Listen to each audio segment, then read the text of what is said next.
Welcome to Jasmine Pollock's First Impression Sports Talk, the fastest growing sports talk show in the country. And now, here's your host, Jasmine Pollock.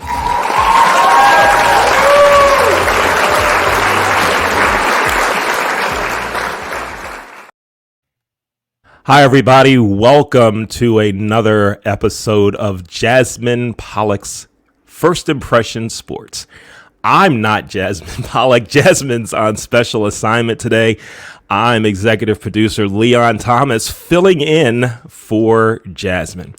We have a great show and a very special and unique story to share here today.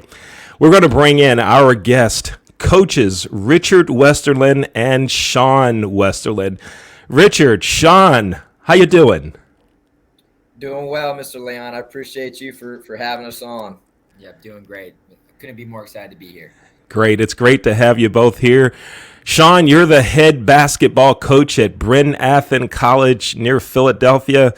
Richard, you're the head basketball coach at Great Lakes Christian College in Lansing, Michigan. And we've got something special going on Saturday, this coming Saturday at Bryn Athyn in the Osplin Fieldhouse at 3 o'clock on Saturday. Great Lakes Christian College is traveling to Bryn Athyn.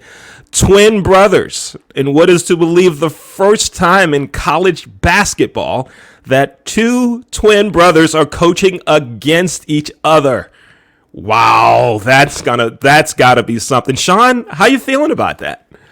I feel great. I think it's really just a special moment. I know I wouldn't be where I'm at today without my brother Richard, and I wouldn't be coaching. I'd probably be in a completely different path. And so, to be able to compete against him and honestly, we love to compete. He's always brought the best out of me, but it'll just be a special moment for myself, for him, for our families, and for our programs.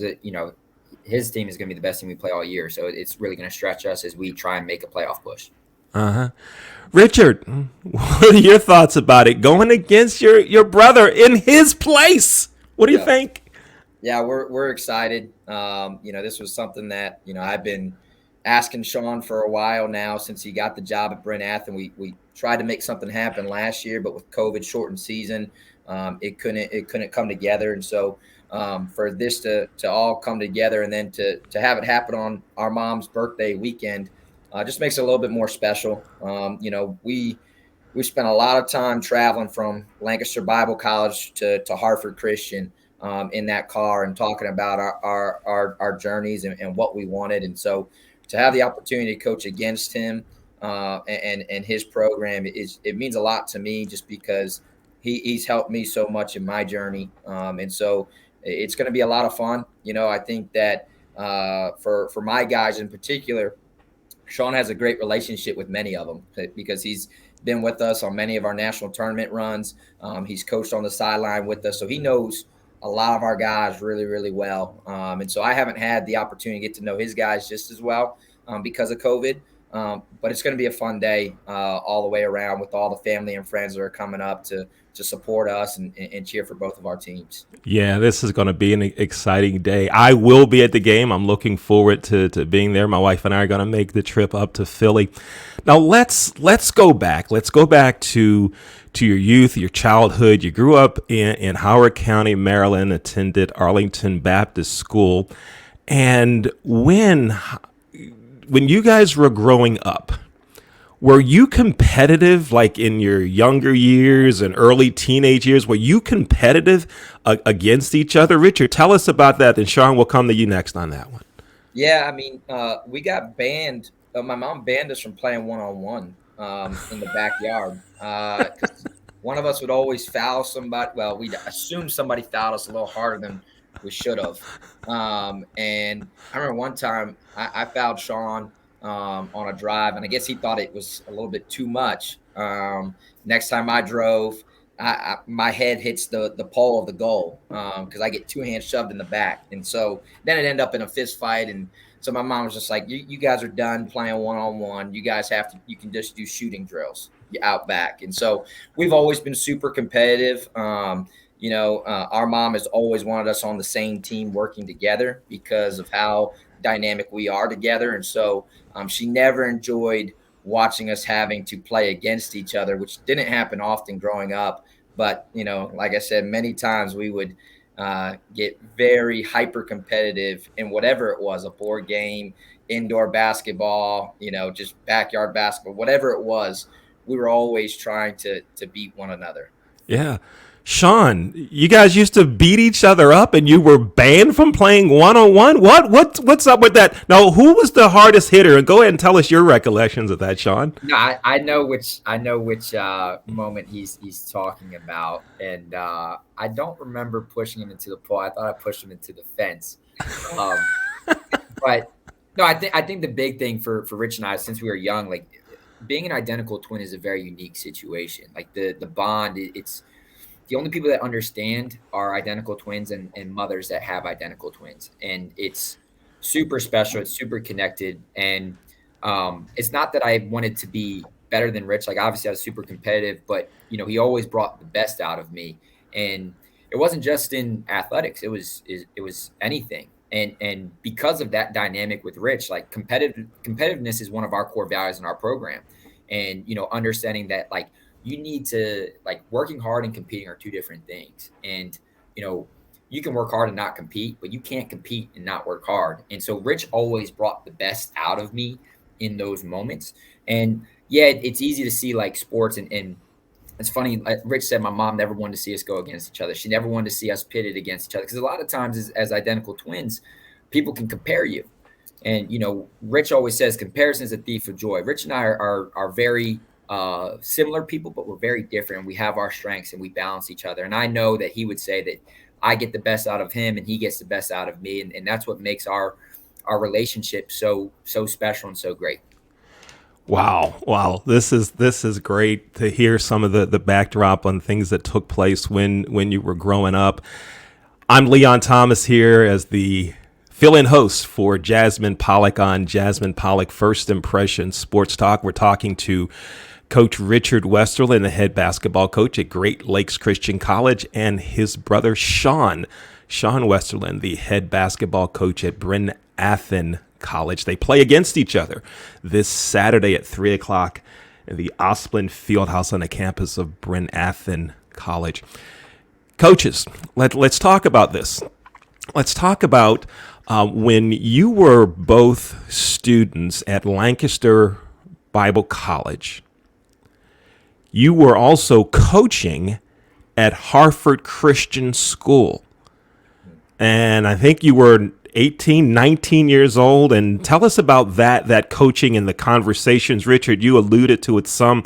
Sean, we'll start with you first on this one. Tell us about that experience at Hartford Christian and what you talked about on those rides and the success you had there at Hartford Christian. Sean, go ahead. Yeah, for sure. I think the first thing is I have to say I had no desire to coach basketball. I had no desire to coach high school basketball. It was actually Rich that got the job. And then he asked me, he was like, Sean, I want you to work with our point guards.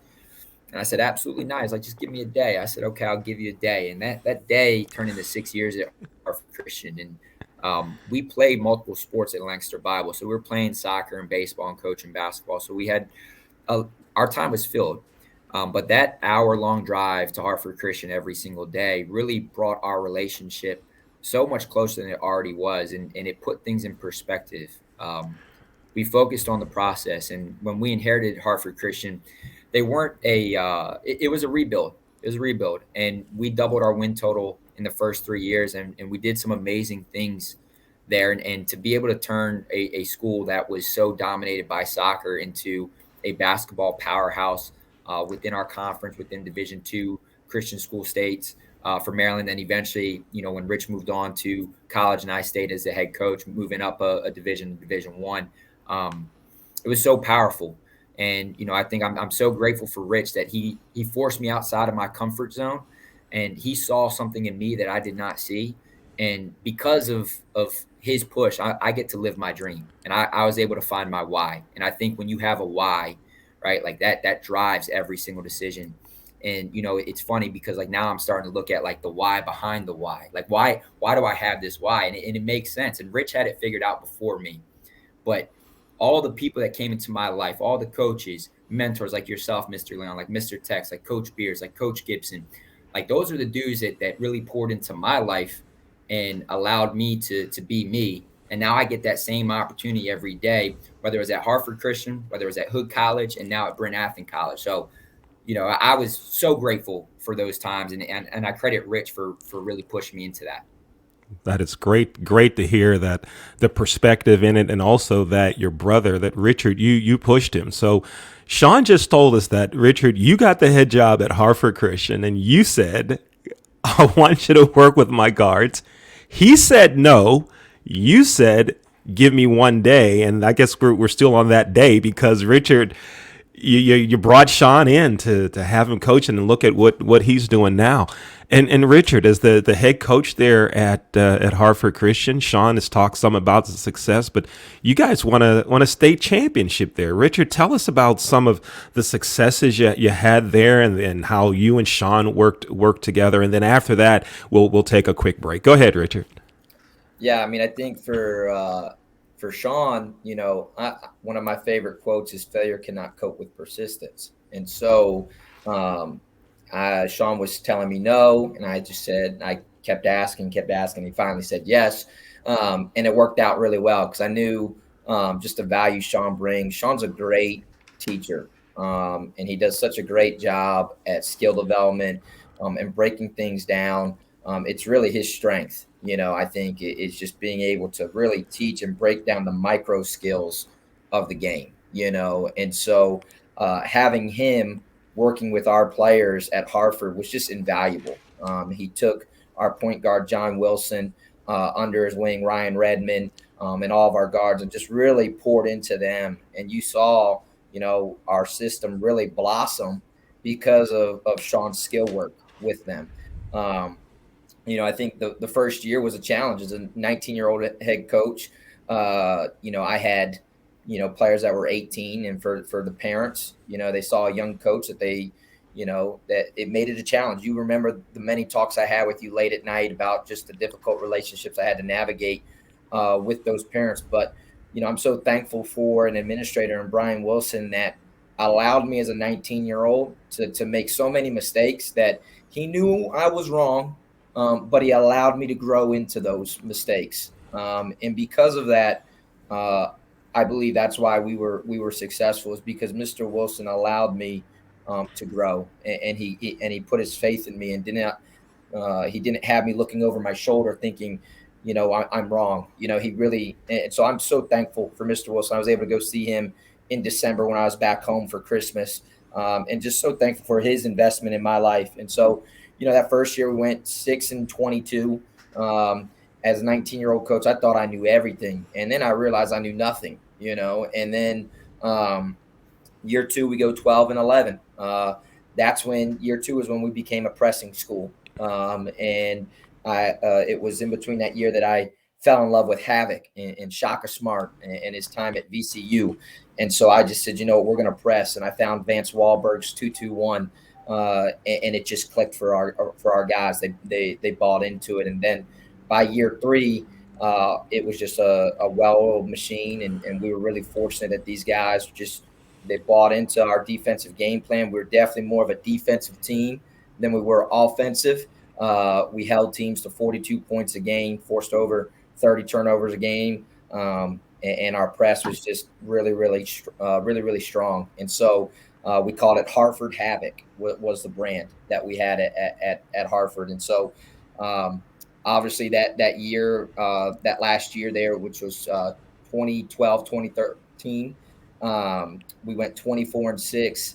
We won our tip-off tournament, our Christmas Classic, the conference tournament, and the state championship. And so it was a special year. And so, I think that when we won that conference championship at Granite Baptist, Sean and I were able to hug, and it was just all the emotions of all the work that went into it in the process, the amount of Saturdays we drove an hour during the summer to do skill work and have open gym, and pour into those guys. And it was just it was a really special moment to share that with my twin, to see all that work come to fruition. Because we were told, you can't win there, and so because it was a soccer dominated school, they hadn't won in a while, and so for all this to happen, it was just really special. I give credit to Sean. I give credit to Mr. Wilson and Sherry Lefevre, our administration that supported us and allowed us to really be able to do things the way we wanted to do it. It was just a really surreal moment for us. And like Sean said, we had some great mentors that helped us. Mr. Leon, how big of an impact you've had in our lives. Josh Beers, Luke Gibson, Mr. Tex, Dave Netz. So many people that came alongside us in our journey. Was really special. And so, I think back about that time, it's one of the most special times for me because it was just, I was young, I was, eager, I was overzealous, and I had to learn a ton of lessons along the way. And I'm just so thankful for that time. And that was my first job in coaching. Mm-hmm. Sean and Richard, it's a pleasure to know both of you, and I'm so excited for and happy for the success that you've had, and really excited to see the next steps in your journey. I'm Leon Thomas, here as the fill-in host for Jasmine Pollock on Jasmine Pollock's First Impression Sports Talk. When we come back from break, we're going to talk about what happened with Sean and Richard, their journey after Hartford Christian that brought us up to this week where they'll play against each other. I'm Leon Thomas. Now you're going to hear some announcements from the Smoke Shack and a new movie, Fallen from the Sky. Here we go. Slow roasted over hickory fire and pulled by hand. This is the way pit pork has always been done. Pulled pork lovers, rejoice. The smoky old days are back at the Smoke Shack. From the creative team that brought you The Browning Project and Dead by Morning comes a new thriller that will change the way you look at white-collar crime forever.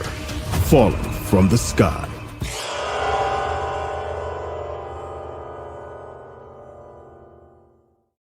You're watching Jasmine Pollock's First Impression Sports Talk.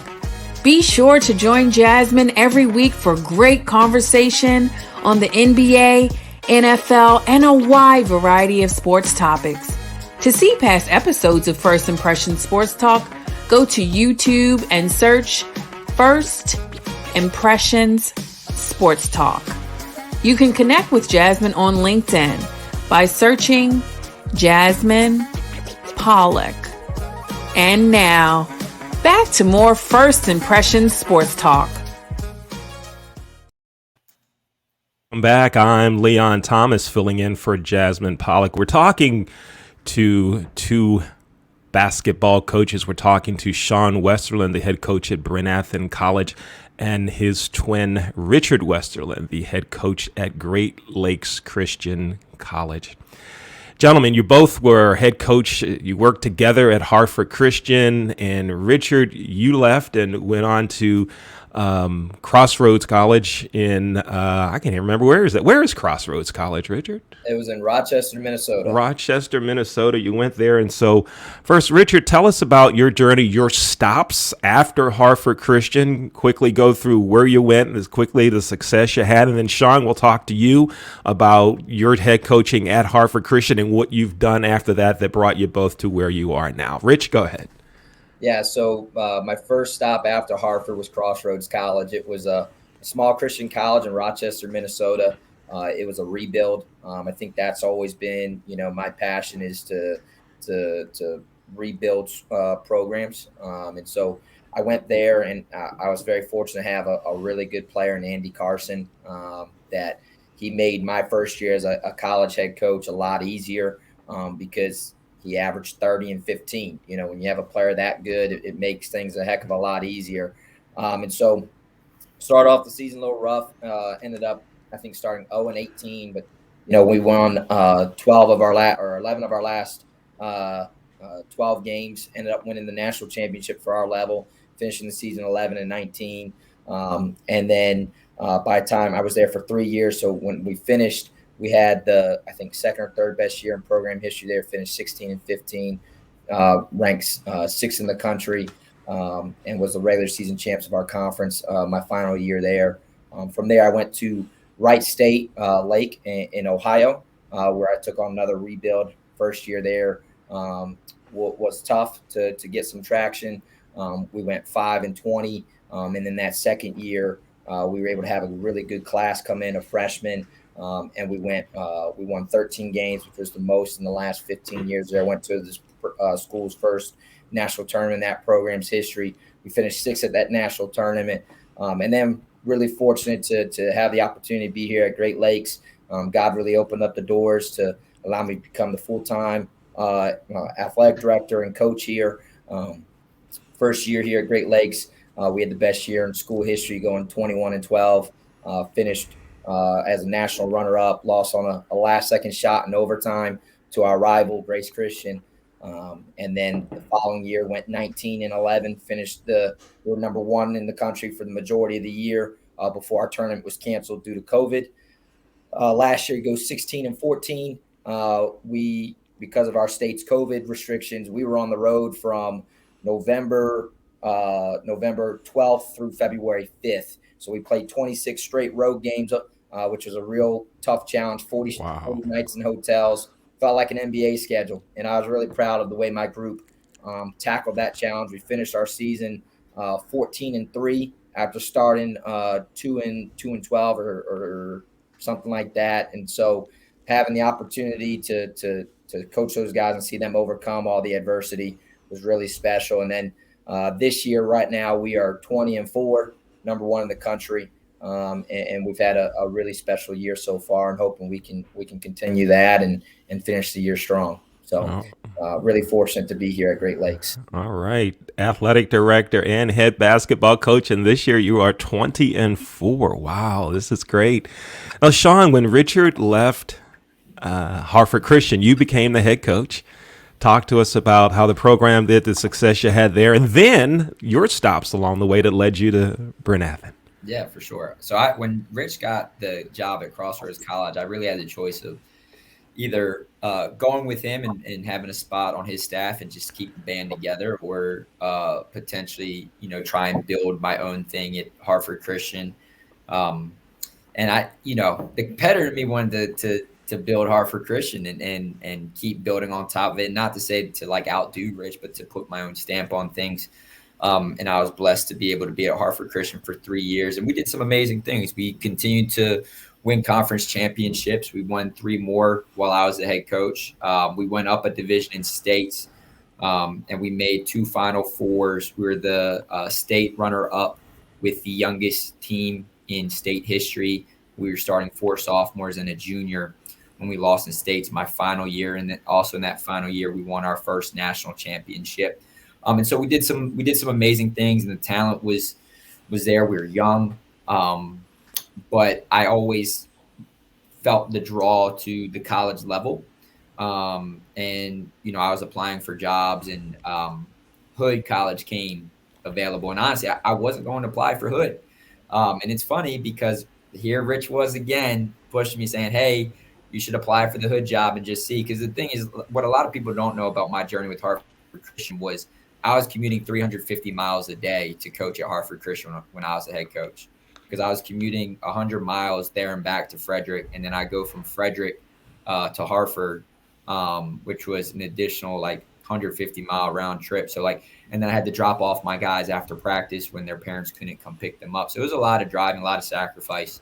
And I would do it again in a heartbeat.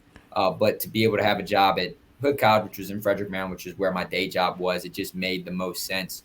And so I was at Hood, and when I got to Hood and Coach Dickman gave me that opportunity, I thought I was hot stuff, Mr. Leon, right? I just won 3 conference tournaments. I won a national championship, and I felt like I knew everything. And what I didn't realize, it wasn't about me, right? And I didn't know anything. And so I get to the first college practice, and I'm like, man, I got to catch up on X's and O's. I knew what my strengths were. I knew that I was good with leadership development. I knew I was good with skill development. I knew I was good with recruiting and relationship building and social media and branding. And the great thing about Coach Dickman was he didn't define my role by what I couldn't do. He defined it by what I could do. And so that was so powerful for me that he empowered me to be me. And it takes a strong leader to empower, the people around you and to not make it about yourself. And so he made me a better person, a better coach, a better leader by letting me lean into those things. And we were able to do some amazing things. And I was able to catch up on the X and O's, which I feel like has been a weak point in my coaching journey. And Coach Dickman's the best X and O's guy that I've been around. And so we went from a middling program in the MAC to having back-to-back 17-win seasons, back-to-back playoff appearances, and preseason number one. We made some postseason tournaments, and it's funny because when I took the Bryn Athyn job, I knew what I would be leaving at Hood because, the roster was loaded. The guys that we recruited, the guys that we were able to bring in. And it's funny because right now they're atop of the MAC Commonwealth in first place. They're 10-1 in the conference. They're running through it. And, they have, in my opinion, a top 5 to 8 guard in Division III in Mason Wang, who's just absolutely going through a tear this season. Super efficient, 52, 40, 90 splits. And so Hood's doing great. And I told Coach Dickman, and he and I, we were together so much. It's like we were an old married couple. And he knew that I wouldn't leave unless it was a full-time job at the Division III level. And because I was in a really good situation. I was the top assistant. He gave me a lot of freedom to do the things that I wanted to do within the program. And he trusted me. And having the trust in your boss is huge. And so the job opened up at Bryn Athyn in the summer of 2020. And I went after it. It was funny because it was during COVID. So I actually never stepped foot on campus during the interview process. It was all over Zoom. And, I knew that this place had a chance. It was a rebuild. If we're being completely honest, like they hadn't done a lot of winning. But at the same time, too, it's hard to start a program from scratch, which Coach Baxter did. And so we've only been around for 7 years. This is year 8. And, so we've made some great progress and we're young. Like we're playing 6 freshmen. We're playing 2 sophomores, 2 juniors and a senior.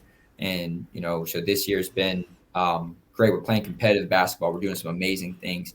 And while the results, like for some people from the outside, they think like wins and losses define success. And for me, it's not like the scoreboard. That's all ego talking. We're playing a better brand of basketball. We're sharing the basketball. Guys are learning how to play. We're tough. We're competitive. We play hard. We've had 10 single-digit losses this year, and 5 of them have been within 2 possessions. An additional 2 have been in overtime. And so like we're right there, and it's been a lot of fun. But like quite frankly, like what our program is all about and what it will continue to be about is people. Because connection is the greatest gift we've ever been given, and people are the greatest commodity that we have to invest into. And so we're just going to continue to lead with love, and our guys feel seen, they feel loved, they feel valued, and from there, like basketball just becomes that much easier. And so like that's where we're at, and this is really like year 1. Like last year was COVID year, so we really didn't get to do too much. But to be in our first full year and to see the progress that we've made has been absolutely amazing. That doesn't even touch the fact the stuff that we're doing off the court, which my guys are absolute rock stars. Yeah. This is great.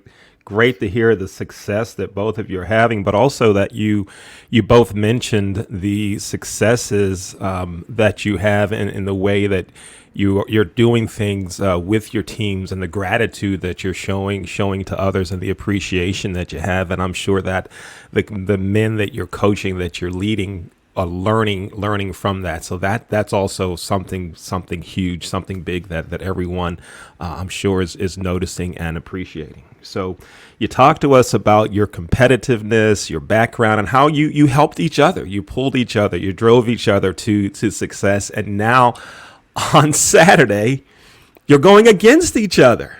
Sean, give me 30 seconds. What are your feelings about the game? How do you think it's going to go? What's it going to be like looking on the other side, right across the scorer's table, and seeing your brother there? You're coaching against him at the college level. Sean, you go ahead first. It's going to be an amazing moment that I'll always remember for the rest of my life, to be able to share a sideline with him. To me, he's the best coach in the country, and so his team's going to present a lot of problems for us, but we're going to do our best to make it a tough out and to compete. I would like to think that I have a good game plan in store for his program, but it's just going to be really special. And, I think life doesn't really give you these type of moments very often. So to be able to stay present and really enjoy it and to soak it in. And for me as a coach, sometimes I don't really enjoy the moments as much. And so that's, my word of the year is balance. So I want to be balanced. I want to try and enjoy it and really see how special it is, because like we said, the amount of identical twins or even twins that are coaching against each other in college basketball, we don't really know any. And so the fact that this gets to happen, let's really soak it up and enjoy it. And I always enjoy playing friends and family, because for me, if we do lose, it doesn't hurt as much, because then he's succeeding. And I want his success. I really want him to be successful. Right. And, it's going to be really fun, and we'll see how it goes. Right. Richard, going against your brother, what are you going to feel like looking across the sideline and seeing him there? Yeah, it's going to be a lot of fun. I'm excited about it. For Sean and his program, they're really making a really good turn this second semester. They're starting to play really good basketball. They've won 3 of their last 5. They're scoring the basketball at a high rate. They just scored 66 points in the second half yesterday. And so they're going to present some challenges. To me, from what I've seen on film, they're the best pressing team in the country. They just really get after it. They do a great job at imposing their will on teams with their pressure. And so we're going to have to be ready to value the basketball. We're a team that only turns the ball over 10 times a game. And so, but we also haven't played a team that presses like Sean's team. And so we're going to have to be prepared. I think that they're going to present some challenges offensively for us too, just with their ability to attack single sides and ball screens and things of that nature. And so, but to have an opportunity to play a game of chess with my brother is going to be a lot of fun. And I'm going to really enjoy being able to try and make some adjustments and seeing how he responds to those. And it's just, again, to have the opportunity to coach against him, something that we've talked about for a long time, and just really reflecting back on the entire journey that got us to this point. And now we get to do this. It's just really special. And so I'm super excited about it. And it's going to be a fun day for our family. Yeah, this is going to be a great day for sure. I'm looking forward to being there when Great Lakes Christian College goes against Bryn Athyn on Saturday at 3:00. Sean, Richard, I wish you both continued success. I'm going to cheer for the offense on Saturday. All right, I'm going to cheer for the offense on Saturday. That's what I'm going to be doing. Don Westerlin, head coach at Bryn Athyn College. Richard Westerlin, the head coach at Great Lakes Christian College. Thank you both for spending time with us today. Thank you, guys. Thanks for having us. Thank you so much, Mr. Leon. I'm Leon Thomas, filling in for Jasmine Pollock on Jasmine Pollock's First Impression Sports Talk.